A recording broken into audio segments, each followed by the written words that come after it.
All right, guys, here we are at Paul's house. Beetle still has no engine in it, and it looks like there's like 15 engines kind of scattered around here. It does feel that way.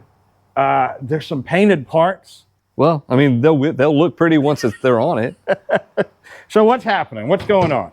Well, I have learned a lot in the last couple of weeks. Not only learned a lot, but tried a lot in the learning process. I had a new set of bearings, and they would not fit in that block.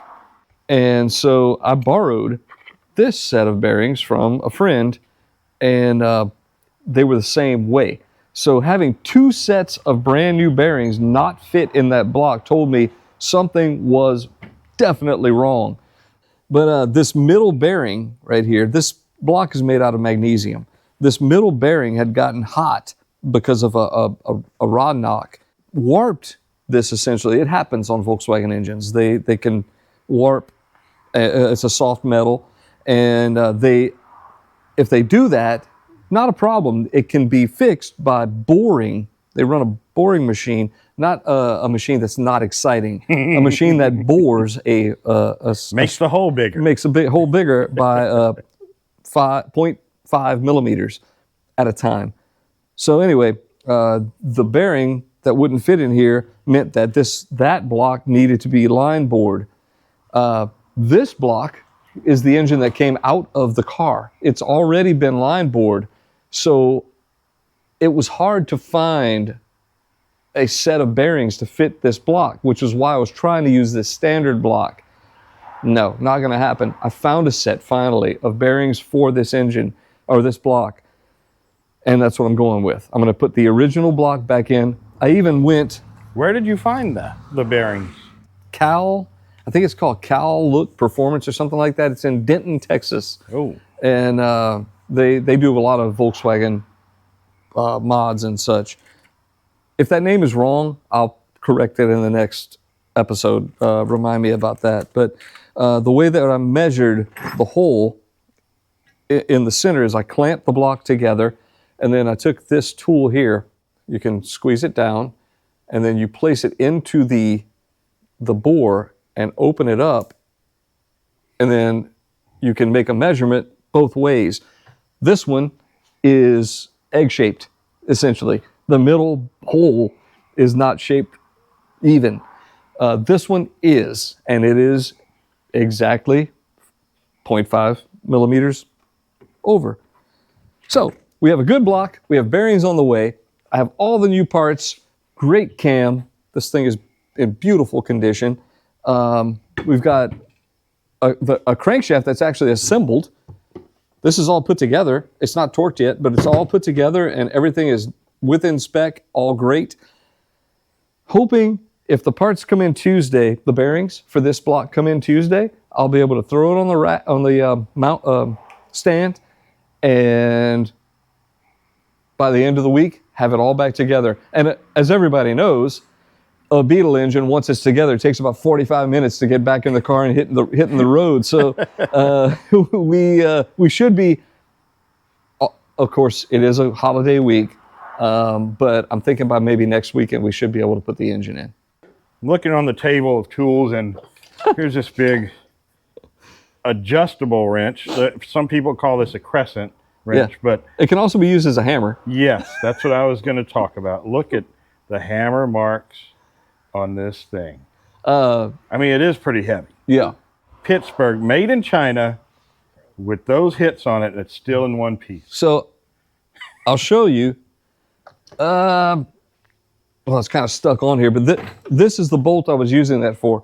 This is called a gland nut, which is kind of a weird name for it, but this holds this is the only thing that holds the flywheel on the back of a Volkswagen engine. One bolt right in the middle.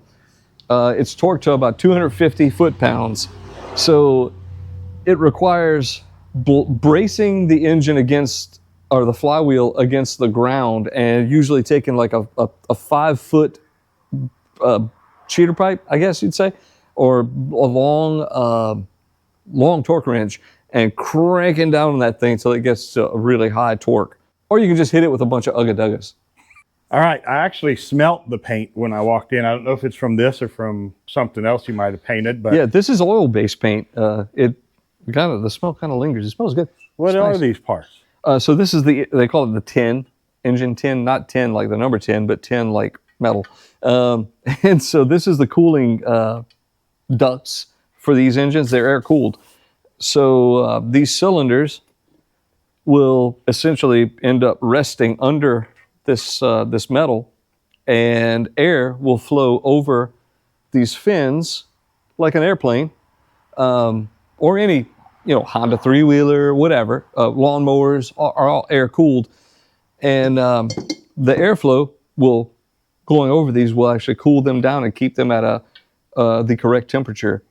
Which is actually, if you consider how much high temperature is going on inside of these things, the way they were able to figure out a way to dissipate it and flow air efficiently over it is pretty impressive. The engineering in this engine is kind of mind-blowing, that it's something that was designed in the 30s, 1939 or so, and they're still this popular and this reliable to this day.